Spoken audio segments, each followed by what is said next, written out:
사람이 생긴 것만큼 사람이 사는 곳에서는 다양한 생각과 삶이 있습니다. 그러다 보니 나와 다른 생각, 나와 다른 삶으로 인하여 우리는 불편할 때가 있고요.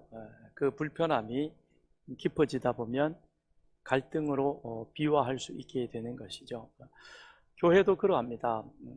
우리는 구원받은 하나님의 백성이긴 합니다만, 그러나 우리는 의인이 아닌 것입니다. 그러기에 우리 안에는 여전히 과거의 죄성이 남아있고 죄악된 그 모습들이 나도 모르게 툭툭 튀어나오면서 사람들에게 상처를 주기도 하고 힘들게 하기도 하죠. 내 본심은 그게 아니었는데, 그런데 나도 모르게 그렇게 반응함으로 인하여서, 그로 인하여서 아니 목사님이 어쩌다가 장로님이 저럴 수 있어? 그러면서 그것이 실족될 수도 있고, 또 그것이 깊어지다 보면 그 다음에는 틈이 벌어지고 서로 갈등하게 되어지는 것입니다. 예루살렘 교회도 그러했습니다. 사도들의 가르침을 받아 그들은 서로 떡을 떼며 한마음 한뜻으로 그렇게 열심히 가르침을 실천하는 그와 같은 교회였습니다. 자기의 재산이었지만 그것을 자기 것으로 주장하지 아니하고 그걸 팔아서 사도들 앞에 내어놓으면서 그것을 필요로 하는 사람들에게 함께 공유할 수 있도록 그렇게 나눔이 있고 섬김이 있는 그런 교회였습니다. 그런 교회 안에도 시간이 지나가면서 인간의 모습이 드러나며 갈등이 분출되어지기 시작합니다. 그래서 일단의 무리들이 사도들에게 와서 자기들 사람들 가운데 일부분의 사람들이 교회에서 나누는 구제 행위로 인하여 불이익을 당하게 되었다면서 불만을 토로하게 됩니다. 사도행전 6장 1절에 보면 그때의 제자가 더 많아졌는데 헬라파 유대인들이 자기의 과부들이 매일의 구제에 빠짐으로 히브리파 사람을 원망하니, 헬라파, 히브리파, 헬라말 쓰는 사람, 그리스말 쓰는 사람, 그 다음에 히브리 언어 사용하는 사람, 타지에 나가 있던 사람들 들어왔습니다. 그리고 원래 살던 사람들 같이 함께 살다 보니까 그런 불편함이 있었죠. 우리 교회도 그렇습니다. 여기 죄송합니다, 표현이 그래요. 본토배기가 있고 그 다음에 굴러온 돌이 있죠, 그죠? 우리 잘 아는 대로 충청도 분이 계시고 다른 곳에서 오신 분이 계십니다. 아라슈. 근데 이게 여러 가지 의미가 있더라고요, 보니까. 다음 주에 교회 오세요? 아라슈. 이게 예스인지 노인지는 그때 가봐야 알죠, 그죠? 아라슈 그래가지고 올 줄 알고 저 앞에서 목이 빠지라 기다리는데 안 왔어요. 그래서 왜 안 오셔, 슈? 내가 간다고 안 해, 슈? 알았다고 했잖아, 슈? 아니, 내가 주일날 당신 교회 오라 그래서 교회 오라는 말을 내가 알아들었다는 것이지 나는 가겠다고 안 해, 슈? 이게 다른 거예요, 그죠?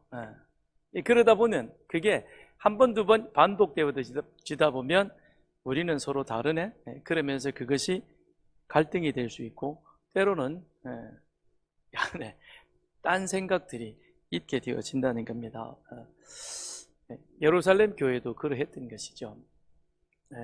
참 천국을 방불케 하던 그런 교회 안에도 이 헬라파, 히브리파 사람들 사이에 구제하는 문제, 나누는 문제 참 예민한 것입니다. 그로 인하여서 그들 가운데 갈등이 일어나게 되었습니다. 그 이야기를 들은 사도들이 해결 방안을 내놓았습니다. 그건 다름이 아닌 그들 가운데서 하나님과의 관계에서 성령과 지혜가 충만한 사람, 또 사람과의 관계 속에서 칭찬받는 사람, 그들을 선택을 하자.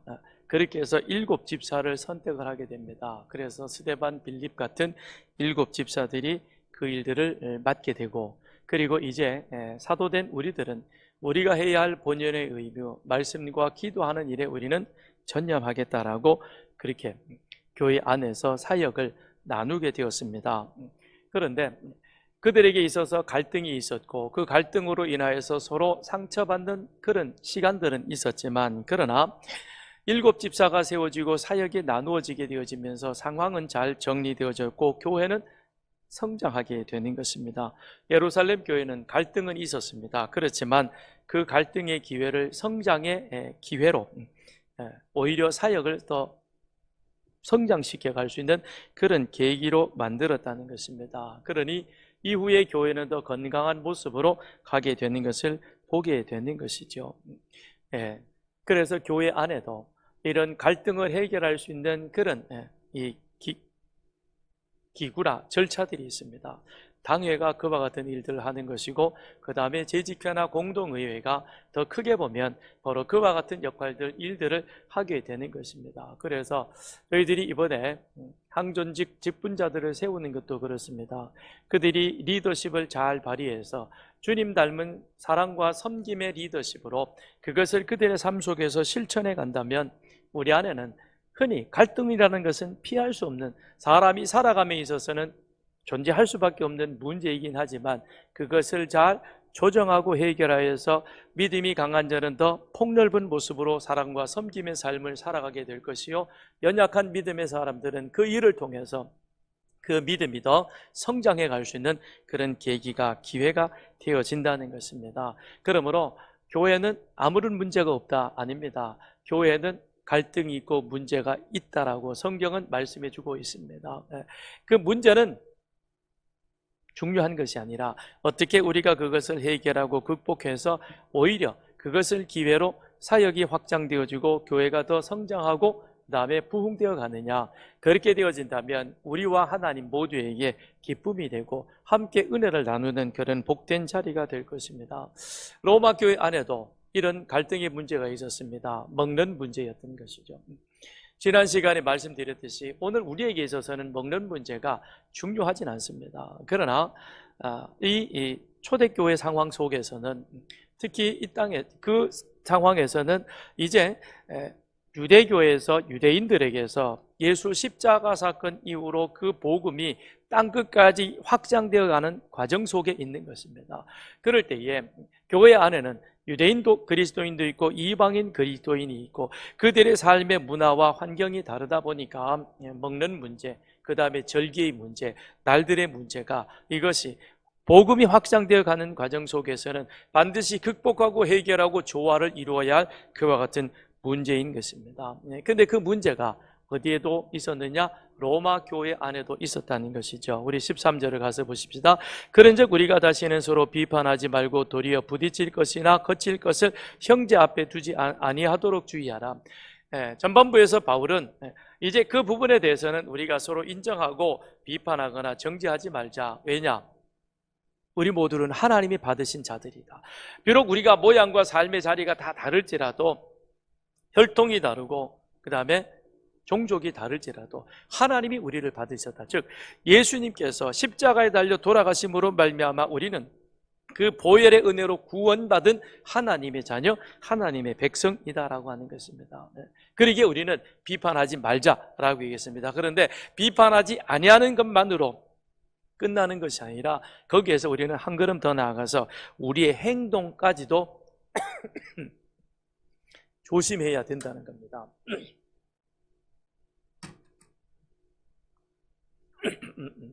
그래서 그 연약한 믿음을 가진 자들 앞에 우리가 거치는 돌이나 걸려 넘어지는 걸림돌이 되지 않도록 해야 되겠다라는 것이죠. 스데반의 순교 사건이 있고 난 이후에 믿는 자들이 다 흩어지게 되죠. 그래서 7 집사 중에 한 사람인 빌립은 사마리아로 내려갔고, 베드로도 욥바로 다니면서 그 다음엔 두루 복음을 전하게 되는 것입니다. 그랬던 이 베드로를 하나님께서는 고넬료의 집으로 보내게 됩니다. 고넬료는 로마 군대의 백부장입니다. 군인입니다. 그런데 그는 하나님을 경외하는 자였던 것입니다. 처음 베드로가 이방인 고넬료의 집으로 가야 한다는 사실에 대해서는 조금 거림직했습니다. 그러나 하나님의 성령이 그를 고넬료의 집으로 인도해 가셨고, 그곳에서 베드로는 그가 지금까지 가지고 있었던 이방인과 유대인의 그와 같은 어떤 차별을 그 안에서 극복하게 되는 놀라운 은혜를 경험하게 되는 것이죠. 고넬료에게도 함께 모였던 이방인들에게도 주의 성령이 임하게 되는 모습을 바라보면서 바울은 이렇게 고백합니다. 하나님은 사람을 유대인, 이방인으로 차별하지 않으시고 각 나라 사람들 가운데 의를 행하는 사람은 다 받으시는구나. 이걸 내가 깨달았다 라는 거죠. 아주 귀한 깨달음인 것입니다. 유대인이라고 하는 그 틀 속에 갇혀있던 이 베드로를 깨우치는 것이죠. 그 깨우침은 이후에 바울과 바나바가 안디옥 교회 파송을 받아서 이방인 선교를 하게 되는 것이고, 그것이 사도행전 15장에서 예루살렘 사도회의를 통해서 이방인들에게 복음을 전한 신앙의 기준을, 틀을 만들 수 있는 그 자리에 베드로가 굉장히 중요한 역할들을 하게 되는 것이죠. 이 깨달음의 은혜를 입은 베드로였습니다. 그런데 그런 베드로가 그 사건이 있고 난 이후에 이방인들하고 같이 앉아서 식사하고 있었습니다.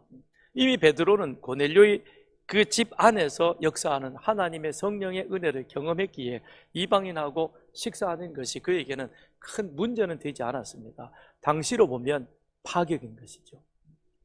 식사 중에 베드로에게 쪽지가 전달됩니다. 거기엔 보니까 예루살렘에서 야고보가 보낸 사람이 도착했습니다 라는 거예요. 그 쪽지를 받은, 성경엔 쪽지는 아닙니다. 그 말을 들은 베드로가 식사하던 자리에서 벌떡 일어나 마치 자기는 그 자리에 없었는 듯, 식사하지 않은 듯한 그런 어떤 행동을 취하게 됩니다. 왜 그랬을까요? 베드로는 고넬료의 집에서 하나님은 사람을 이방인이냐 유대인이냐 차별하지 않고 받으신다는 사실을 체험한 사람이었지만, 평생을 유대인으로서 유대인의 관습 속에 살아왔던 그에게 있어서 이방인과 식사한다는 것은 율법을 어기는 것이 되는 것이고, 자신이 그와 같은 일에 있어서 낙인 찍히고 싶지는 않았던 것이죠. 그러니까 베드로는 예수가 그리스도 되신 복음의 진리는 믿었지만 그것이 그의 삶 속에서 적용되어져서 그것이 실천되어져 가기까지는 베드로에게도 그런 어려움이 있었다는 겁니다. 그렇다면 우리가 예수가 그리스도라고 믿음으로 고백하긴 하지만, 그래서 베드로 사도가 죄송합니다. 바울이 더 이상 이제는 비판하지 말라 그랬으니까 우리가 좀 입을 닫고 비판하는 일을 좀 자제해야 되겠다. 좋은 일입니다. 굉장히 귀한 것이죠. 그런데 거기서 한 걸음 더 나가서 이제는 우리 행동까지도, 우리의 삶까지도 그거를 구별하거나 비판하거나 내 마음에 맞지 않는다고 해서 그 자리를 무시하거나 또는 반박해서는 안 되겠다는 거죠. 여러분 나가시면, 들어오실 때는 잘 못 보셨겠지만 나가시면 이제 2주 동안 많이 회자될 것입니다. 장로 후보자 누구네? 권사 후보자는 누가 되었네? 안수집사 후보는 또 누구네? 근데 누구는 왜 빠졌지? 그 사람은 왜 거기 후보자로 올라갔지? 내 생각으로 말하지 말자는 거죠.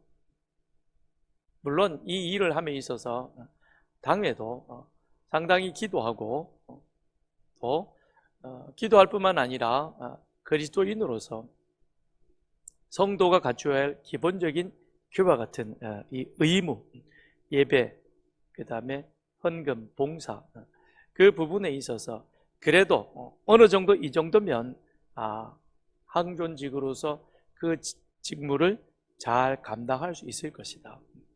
당회도 완전하지는 않습니다.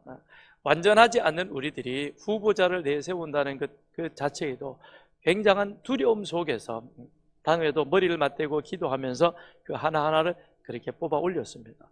물론 그 가운데는 보면서 마음에 드시는 분도 계시겠지만 마음에 든다고 해서 다 투표로 되는 건 아니겠죠, 그죠? 마음에 안 드는 분도 분명히 계실 거예요. 보시면서 그렇죠. 후보자야? 당회가 왜 저랬지? 근데 제가 이제 비판하지 말자 그랬으니까 말은 못하겠고, 근데 마음이 거기에 내키지 않으면 표정을 나타나죠, 그죠? 여러분 표정을 보면 이제 보입니다. 근데 표정 관리도 좀 하자는 거죠. 투표를 위해서가 아니라 이거는 우리 지나가는 하나의 작은 과정이고요. 하나님은 하나님 당신의 교회를 위해서 하나님의 일꾼을 선택해 놓으셨을 것이고, 그걸 투표라고 하는 이 행위를 통해서, 인간의 행위를 통해서 하나님은 세워 가실 것입니다. 지금까지 그래 왔었고, 또 이번도 그럴 것이고, 앞으로도 그렇게 하실 것입니다. 음식 먹는 문제가 로마 교회 안에서의 문제였다면, 오늘 우리에게는 이와 같은 투표라고 하는 하나의 행위가 있습니다. 그런데 우리는 더 넓게, 더 많은 것들 가운데서 우리가 함께같이 신앙생활, 서산교회 공동체로서 신앙생활하는 가운데 있어서 내 마음에 내키는 것도 있지만 그렇지 못한 것도 있을 것이고, 더 친한 사람도 있지만 그렇지 못한 사람도 있을 것이고, 그러나 그 모든 것 가운데서 나는 괜찮아, 나는 아무 문제 없어, 그래서 나만의 어떤 신앙생활을 고집할 것이 아니라, 그것이 분명 하나님 앞에서 자신은 거리낌도 없고 나는 지금까지 그렇게 왔으며 그렇게 신앙생활함에 있어서 부끄럽지 않다 할지라도, 나의 이와 같은 말과 행위가 신앙함의 모습인 내 옆에 있는 같은 우리 교우들에게 있어서 그들의 마음에 상처가 되거나 시험이 되거나 실족하게 되어진다면, 그렇다면 우리는 한 번쯤 멈춰서서 다시 한번 내 신앙을, 내 말을 되돌아보자는 거죠. 그게 더 성숙한 신앙인의 모습일 것입니다. 그래서 바울은 말합니다. 14절에 내가 주 예수 안에서 알고 확신하노니 무엇이든지 스스로 속된 것이 없으되 다만 속되게 여기는 그 사람에게는 속되니라. 먹는 문제를 가지고 얘기를 하니 바울은 말합니다. 자, 우리 먹는 것 가운데 부정한 것이 있느냐?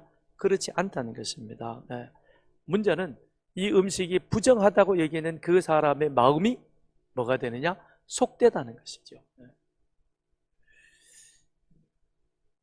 지금은 고인이 되셨는데 제가 아는 어떤 연로하신 목사님이 계셨습니다.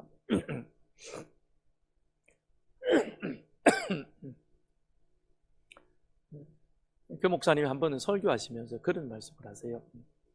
우리 목회자들 그런 모임 속에서 그분이 잠시 이제 경건에 인도하셨는데, 우리끼리 모여서 하는 얘기가, 당신은 상가집에 가면 절대 음식을 안 먹는데요, 거기는 어두운 영이 임한다. 근데 자기가 그 일을 경험했다는 겁니다. 자기가 잘 아는 그런 분이 상가집에서 가서 문상을 마치고 식사하다가 목에 음식이 걸렸는데, 그것 때문에 갑자기 응급실로 옮겨졌는데, 근데 회복하지 못해서, 그래서 그날 이후로 나는 절대 상가집 음식은 먹지 않아. 저는 어제도 상가집에 갔다가 잘 먹고 왔습니다. 제가 다녀본 상가집 가운데요, 제일 좋은 곳은 서산의료원 상내원입니다. 진짜 제가 전국을 다 다녀봤잖아요. 전국을 다 서천에는 개고기도 나오거든요. 한번 다 다녀보면서 다 먹어봤는데 제일 좋은 데는 서산의료원 상내원이 제일 좋더라고요. 개인 고기도 주고 음식도 깔끔하고 맛도 맞고, 그죠? 간도 맞고 잘 좋아요. 문제는 내 마음의 상태인 것입니다. 내 마음에 이것이 괜찮다 그러면 다 괜찮은 것이죠. 괜찮은 것입니다. 그러니까 바울은 말합니다. 내 마음에 괜찮으니까 나는 내 마음대로 할 거야. 그러지 말자는 거죠. 그래, 나는 이것저것 다 먹어도 괜찮지만, 그러나 내가 하는 이 행위, 내 삶을 통해서 옆에 있는 사람이 마음이 불편해하면 조금 그 자리에서 멈추어 서 보는 것, 그만해 보는 것, 이게 좋지 않겠느냐는 겁니다. 15절 만일 음식으로 말미암아 내 형제가 근심하게 되면 이는 내가 사랑으로 행하지 아니함이라. 그리스도께서 대신하여 죽으신 형제를 내 음식으로 망하게 하지 말라. 내가 구원받은 것도 예수 그리스도의 십자가 은혜요, 그 형제가 구원받아서 같이 함께 서산교회 공동체로 예배드리는 신앙생활하는 것도 그도 예수 그리스도의 십자가 은혜로 구원받았다는 겁니다. 그렇죠? 우리들아 예수 십자가의 은혜로 구원받아 함께 한 교회, 서산교회 성도가 되어졌습니다. 그런데 내가 그렇게 함부로 말미암아 그 형제가 실족하게 되어지면 예수 그리스도께서 그를 위하여 죽으셨는데 그것이 헛될 수 있다는 겁니다. 어찌하여 내가 감히 그럴 수 있겠느냐는 것이죠. 내가 그를 위하여 대신 죽어줄 수 없다면, 대신 죽어도 구원은 안 될 것이지만 우리는 그렇게 하지 말고 음식으로 인하여 그 형제를 실족하게 해서는 안 되겠다는 것이죠. 그래서 바울은 고린도 교회에 편지를 하면서 나는 시장에서 파는 고기든 어느 고기든지 먹는 데 있어서 아무 문제가 없다. 그런데 내가 시장에서 파는 고기를 사서 먹고 내가 먹는 그 모습을 보면서 믿음 연약한 자가, 시장에서 파는 고기는 고린도에는 많은 신전이 있었고, 그리고 우상에게 바쳤던 제물이 시장으로 흘러나와서 유통되어졌는데 그 음식을 사람들은, 믿음이 약한 사람은, 아까 이제 상가집 예를 들었습니다만 아닐 수도 있죠. 그죠? 또 그것이 깨림칙하게 여겨지는 분들도 있을 것입니다. 그런데 만약 그렇다면, 이건 뭘 그래, 그냥 먹어. 다 먹으면 피가 되고 살이 되고 좋아. 그러면서 그냥 구강 그릇 더 시켜서 더 먹는 그런 게 되지 말고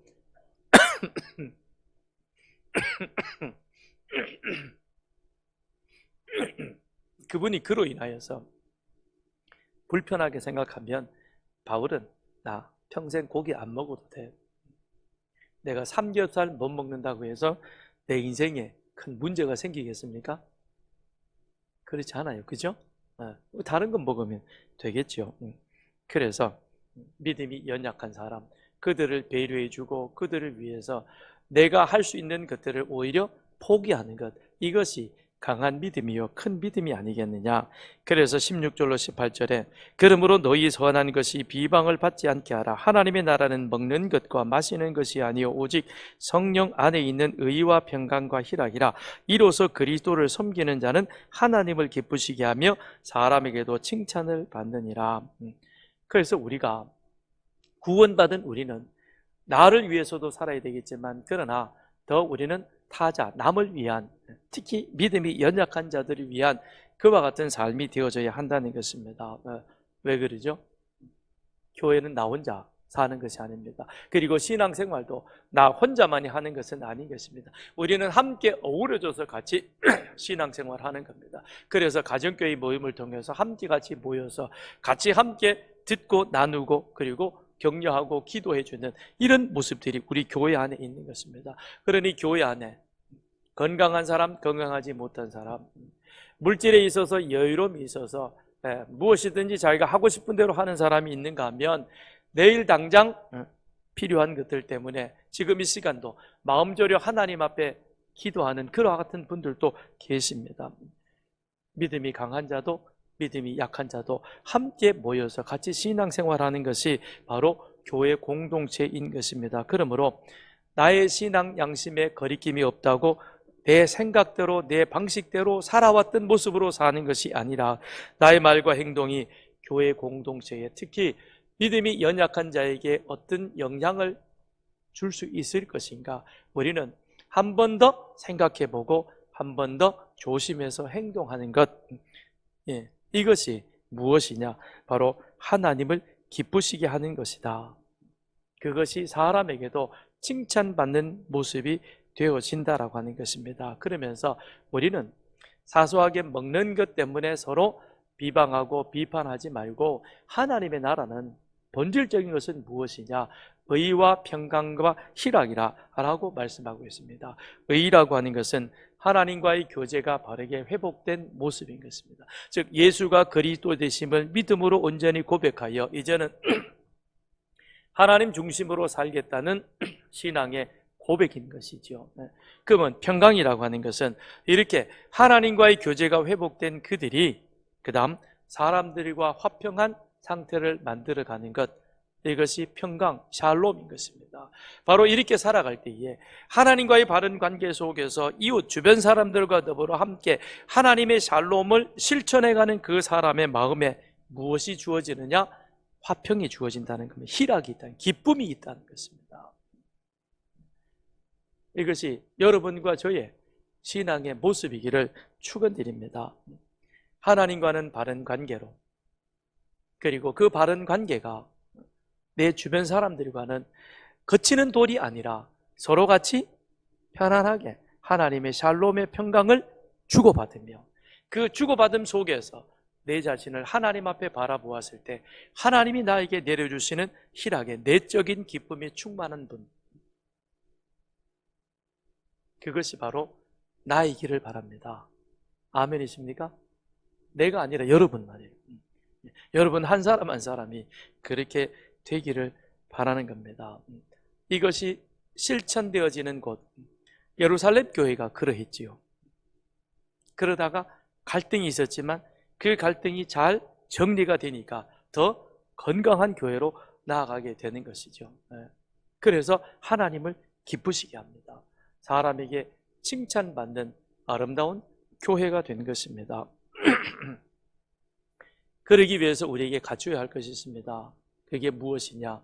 스스로 하나님 앞에 내 믿음을 세우는 것입니다. 19절 20절 같이 읽습니다. 시작. 그러므로 우리가 화평의 일과 서로 덕을 세우는 일을 힘쓰나니 음식으로 말미암아 하나님의 사업을 무너지게 하지 말라. 만물이 다 깨끗하되 거리낌으로 먹는 사람에게는 악한 것이라. 만물이 다 깨끗하되, 그렇죠? 사람의 입으로 들어가는 것은 사람을 더럽게 하지 못한다. 우리 마음에 있는 악한 것, 시기, 다툼, 질투, 미움, 이런 것들이 우리 입 밖으로 나오면서 우리를 더럽게 만든다. 주님 말씀을 하셨습니다. 그래서 우리 주님께서 우리들에게 우리 먹는 것이 아니라 내 안에 하나님의 성령이 거하신, 즉 예수님이 십자가에 죽으시고 십자가의 죽으심을 믿음으로 고백하는 그 성령님이 내 안에 내주하셔서 내 안에 하나님의 영이 거하시는 거룩한 전이 되어지므로 내 입에서 나가는 것이 시기, 질투, 미움, 비난, 비평 이런 것이 아니라, 그래서 나와 저 사람을 더럽게 만드는 것이 아니라 함께 같이 샬롬의 평안, 내 안에 있는 내적인 기쁨이 그 사람에게도 전염되도록 만드는 것, 이게 우리의 믿음이어야 하는 것이고 우리는 이 믿음을 먼저 세워가야 하는 것입니다. 그렇게 하기 위해서 주님께서 우리를 위해서 십자가에 죽으셨고 주님의 십자가에 죽으심으로 말미암아 이제 우리는 죄에서 자유하는 자가 되었습니다.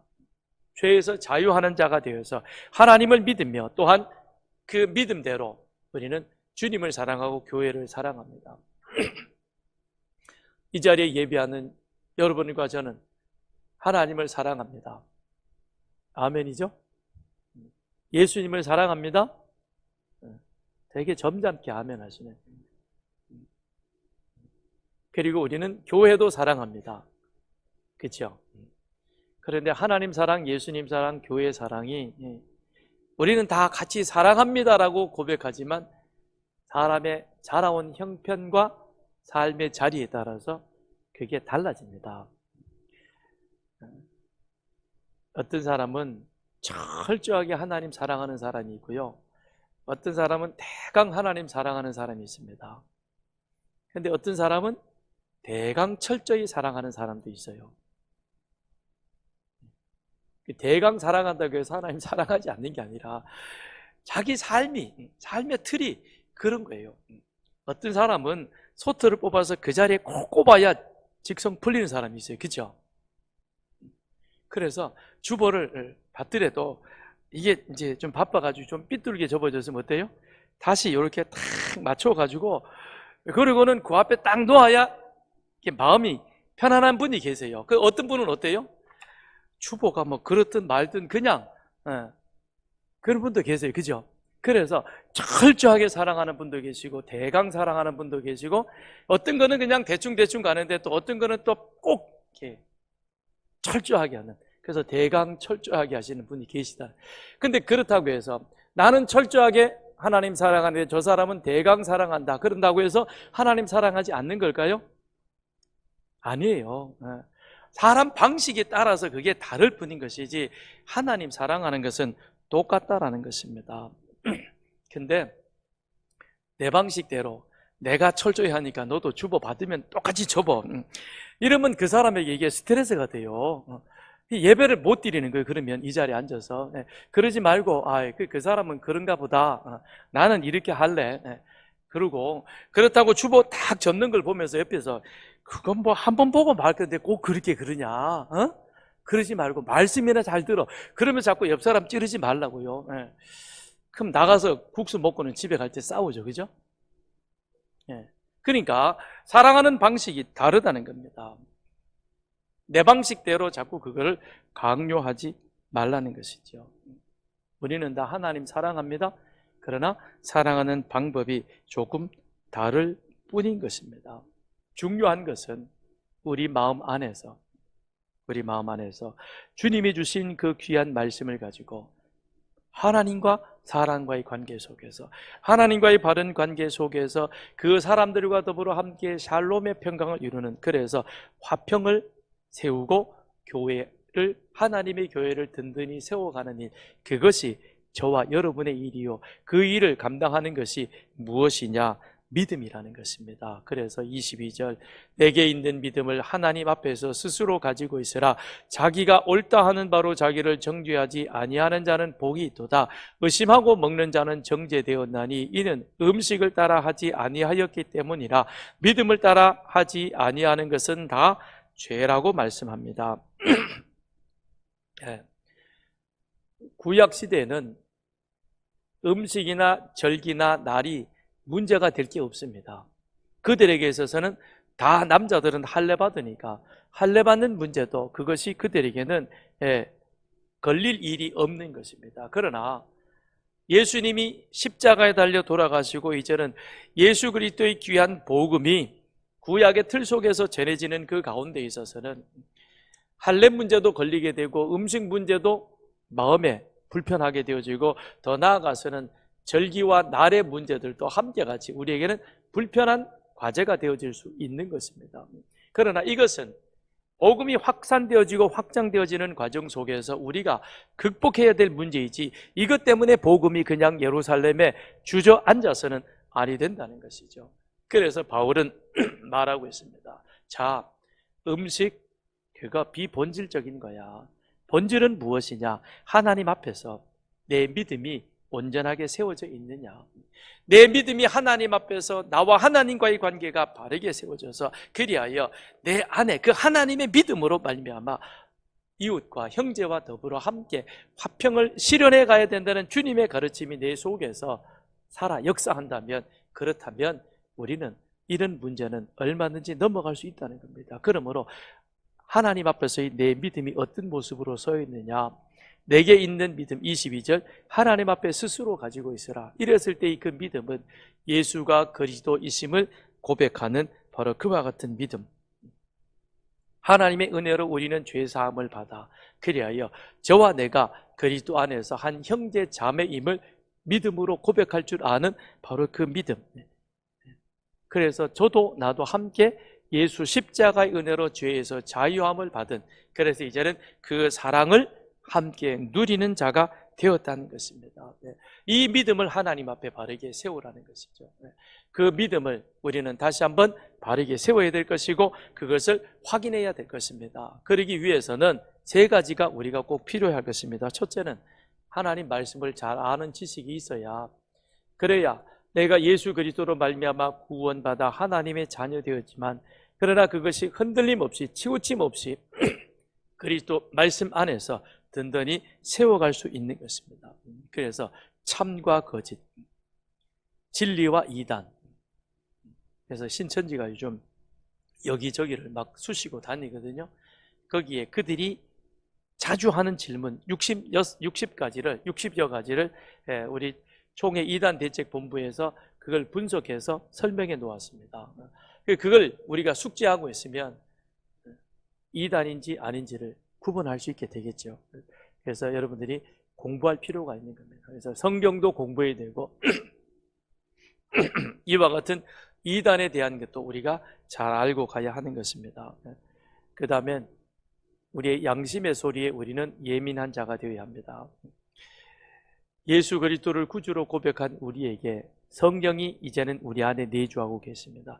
그런데 그 성령은 우리에게 하나님의 말씀을 기준으로 삼아 늘 우리 양심을 두드리는 것입니다. 그래서 우리는 내 양심에 거스리는 그와 같은 말과 행동은 하지 않아야 되겠죠. 그래서 내 양심에 민감해야 하는 것입니다. 양심에 민감해야 된다. 그 다음에 세 번째는 마음에 거리끼는 것이나 기쁨이 없는 일은 하지 말아야 할 것입니다. 마음에 거리끼는 것. 주일 예배 드렸으니까 오후에는 내 맘대로. 근데 이건 아닌 것 같은데? 그러면 안 하면 돼요. 주일은 예배 한 번 드리는 것으로 끝이 아니라 이 날은 온전히 하나님 앞에 드리는 거죠. 그래서 우리가 전도도 하고 성도들 간에 그동안 자주 만나지 못했던 분들과 교제도 나누고 또 교회 안에 무엇이 필요할까? 그 일들을 하는 것입니다. 그런데 그렇지 않고 이날도 그냥 보따리 싸질머지고 내일 하러 가겠다. 근데 처음에는 그게 한두 번 내 양심에 좀 거리꼈어요. 그게 좀 불편했어요. 근데 자주 반복되다 보니까 이제는 그것마저 없어졌다. 그럼 양심이 무뎌진 것이죠. 그것이 전혀 이상하지 않다.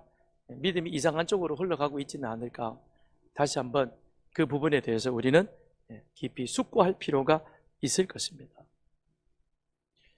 예루살렘 교회는 갈등은 있었습니다. 그러나 갈등으로 교회가 주저앉지는 않았습니다. 오히려 교회가 더 크게 성장해 갔습니다. 성도 개개인들도 크게 부흥하게 되었습니다. 무엇이었습니까? 하나님과의 관계 속에서 성령과 지혜가 충만했습니다. 나아가서는 사람들 간의 관계 속에서 이런 화평을 실천하며 그 마음 안에 기쁨이 있기에, 그러기에 이전보다도 더 건강한 교회의 모습으로 세워져 간 것입니다. 우리 주님께서 십자가의 죽으심은 우리로 하여금 죄에서 자유하게 하기 위한 것입니다. 그 자유는 나만을 위한 자유가 아니라 내가 자유하되 또한 연약한 자, 어려운 자들의 그들도 함께 같이 일으켜 세우는, 그래서 같이 함께 자유를 누리도록 만드는 것입니다. 그러므로 내가 옳게 여긴다 할지라도 그것이 우리 이웃에게, 연약한 자들에게 그거 걸림돌이 되어진다면 우리는 중단할 수 있어야 할 것입니다. 그러면서 다시 한번 내 믿음을 말씀 앞에서 내 자신의 삶 가운데서 되돌아볼 수 있어야 할 것입니다. 그래서 하나님 앞에 거리낌 없는 그런 모습으로 우리들의 믿음이 나아가므로 우리 믿음을 하나님 앞에 세워가며 더 나아가서는 하나님의 몸된 교회를 더 건강하게 세워가는 여러분과 저가 되기를 바랍니다. 이 시간 같이 함께 잠시 우리 기도하겠습니다. 오늘 주신 말씀을 기억하며 하나님 말씀을 더 아는 지식으로 내 삶의, 내 믿음이 말씀의 반석 위에 반드시 세워지게 하여 주옵소서. 내 안에 계시는 성령님, 그가 끊임없이 내 양심을 두드리는데 양심의 소리에 민감한 자가 되게 하시고, 내가 기뻐하는 일이 아니라 하나님이 기뻐하는 일을 스데반처럼 담대하게 감당할 수 있도록 하나님 나를 인도하여 주옵소서. 우리 주여 한번 부르짖고 주신 말씀을 기억하며 잠시 기도합니다.